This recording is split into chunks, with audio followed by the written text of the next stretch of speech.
Welcome to South Tyrol. This is where people from all over Europe, including Poland, come to ski. However, today's episode is not about skiing, but about driving here 1,200 kilometers from Poland in an electric car. Now, this may sound like a very specific scenario, but if you're planning an EV road trip and you have to drive across Poland, you may find this insightful as well. Also, if you're new to EVs, I'll tell you how to plan your travels, what's the BMW iX like to road trip in, and what's the cost of charging during journeys.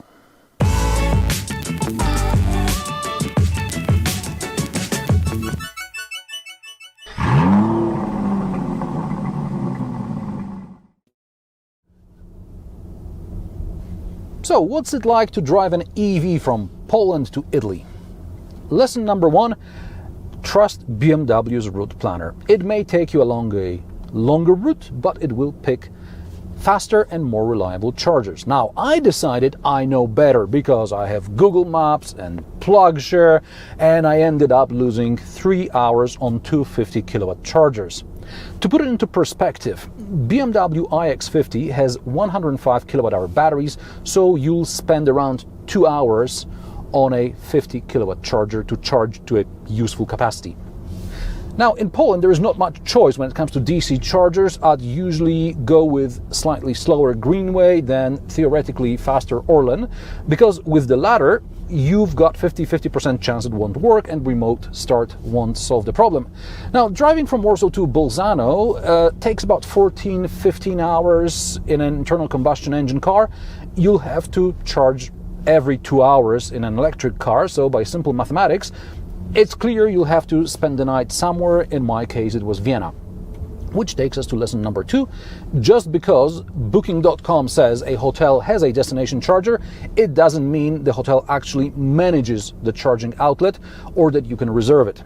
Email the reception and ask what kind of a connection they have, if you can reserve it, and if you need to bring your own cables. Sometimes hotels lease parking spaces from the city parking lot, and they may not be in charge of the charging points, which may be in some obscure charging network.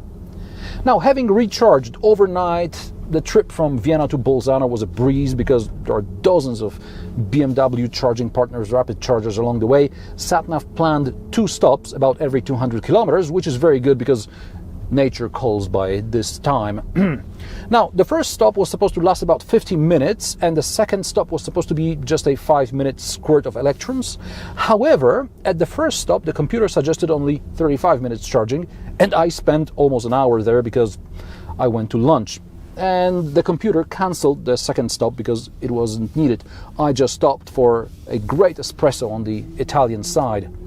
Now, having this many rapid chargers along the way means I wouldn't have to ask SatNav for help. I could just stop every time I have to go to the loo. This will take 10-15 minutes, which is enough to recharge this car from 20 to about 50%. Now, the speed limits in Austria and in Italy also worked to my advantage because I was driving between 100 and 110 kilometers per hour instead of the usual 130. And at slower speeds, the iX uses about 24-25 kilowatt hours per 100 kilometers instead of 29-30 at 130 kilometers per hour. So the useful range from about 80 to 10% state of charge is about 250-300 kilometers, depending on how fast you go and depending on the weather. In my case, there was a lot of strong wind, and also the temperature was anywhere between slight sub-zero to about 4 or 5 plus degrees Celsius.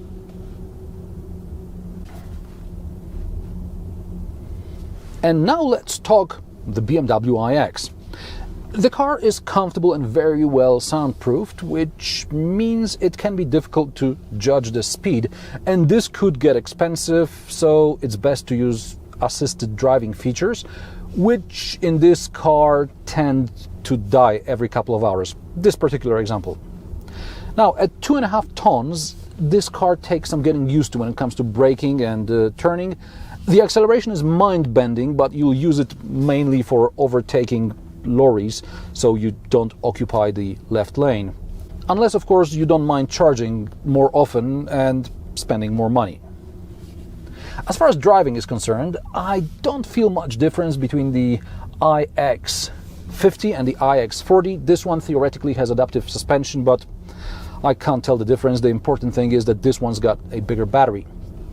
The iX definitely stands out on the streets, although it may not be for the reasons that BMW designers wanted to. In my opinion, this car has a bit of a split personality, because on the one hand it's a huge SUV for road trips, but on the other hand the boot only fits 4 carry-on suitcases. And I know if you're going somewhere for longer, you pack differently, but during these 6 days I was sleeping in 4 different places, so every time I had to unload and load the boot back again. Also, there is no frunk, so if you need to use your own Type 2 cable for overnight charging, you have to remember to put it back in the underfloor storage before you put everything else in the trunk. And in the city, the BMW iX is too wide for dense traffic and narrow European parking spaces. Also, something I noticed in the iX and the Mercedes-Benz EQS, these frameless windows roll down much lower when it's colder than the usual 2-3 centimeters. I suspect the electric motors apply more torque to break any ice, but you end up with the glass being dirty halfway, so it's difficult to see. Okay, and now let's see how much this trip really cost me. Back to the studio.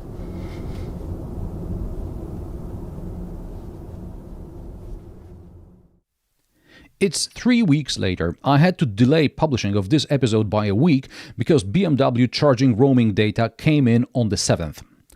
Along the way, I had only some reference data from a Fastned charger which displays estimated cost for non-subscribers.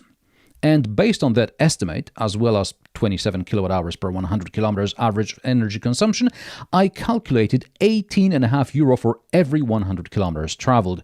Meanwhile, average petrol prices along my route were around €1.40. It's cheaper in Austria, but more expensive in Italy, somewhere in the middle in Germany. Assuming an SUV of comparable size would use around 10 liters per 100 km, that gives us 14 euro for every 100 km traveled. Even if we factor in overnight charging in hotels, the overall cost would be comparable to a petrol SUV at best. And charging takes time.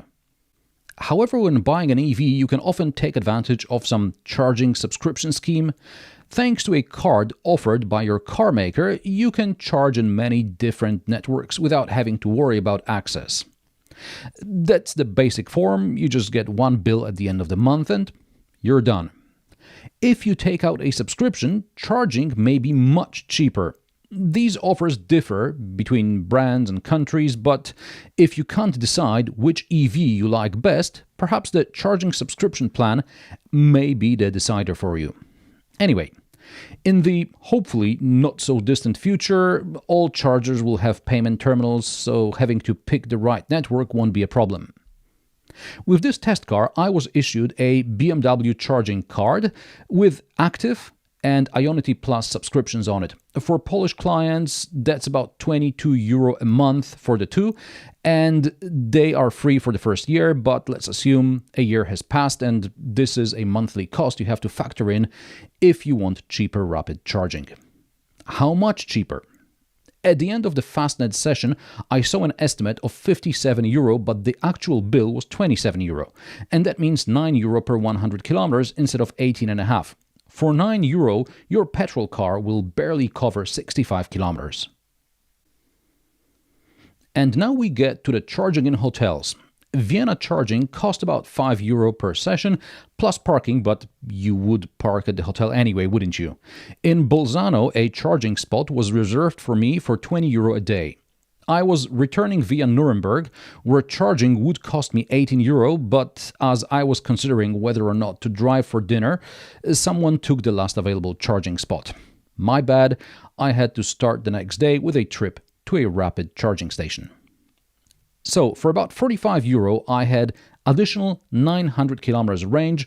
On my way back, I also stopped for the night at my friend's place and I charged overnight for a bottle of wine and some souvenirs, but I also used their bathroom and ate their food, so I think we can call it even. The whole trip was 3,000 kilometers. That's Warsaw, Vienna, Bolzano, day of filming around Bolzano, Nuremberg, Wrocław, and Warsaw. I don't care how long and how fast you say you can drive, that's about 30 hours of actual driving, and on top of that, I spent 6 hours charging at rapid charging stations. That's a lot. Or is it?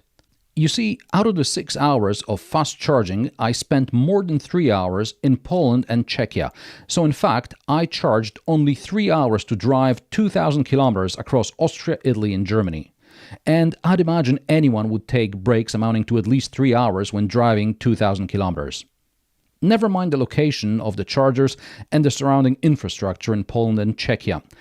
Ionity and Fastnet offer several charging outlets. If one of them is down, it's usually temporarily for a restart or something, and it's back up in a couple of minutes. During the entire trip, I saw 3 other cars charging. The total cost of charging during this trip, including the 45 euro at hotels, was 207 euro, which breaks down to 7 euro per 100 kilometers. An interesting observation, driving around Poland, I got much higher energy consumption than in the other 4 countries. In Poland, you're always braking for the truck overtaking where it's not supposed to overtake, and then you're pushed by someone who's tailgating. I got lower energy consumption on the German Autobahn, where for a few times I took advantage of the unrestricted sections. So, electromobility needs infrastructure and sensible drivers. And what do you think about my results? Perhaps you drive an EV and you can share some of your experience. Drop me a comment below. If you like my sarcastic, down-to-earth and possibly mildly amusing car reviews, join me every Friday at 3 p.m. Central European Time, and don't forget to subscribe and like this video as it helps me with the YouTube algorithm. Thanks for watching, and I will see you in the next one.